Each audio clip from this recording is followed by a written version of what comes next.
এবার প্রবাসীর সংবাদ। প্রতিনিধিদের তথ্যচিত্রে প্রবাসীর সংবাদ জানাচ্ছেন আজহার স্বপ্নীল। সুশৃঙ্খল পরিবেশে কাতারে শুরু হয়েছে উচ্চ মাধ্যমিক সার্টিফিকেট পরীক্ষা 2026।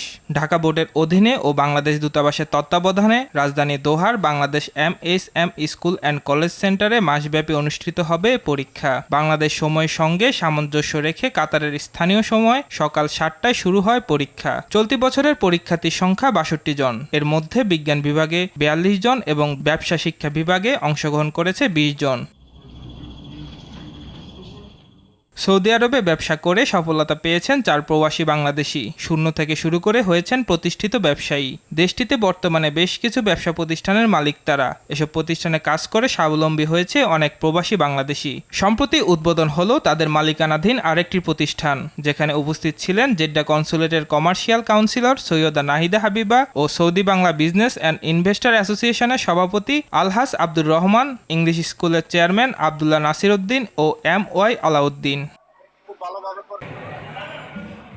আজহার স্বপ্নীল, RTV।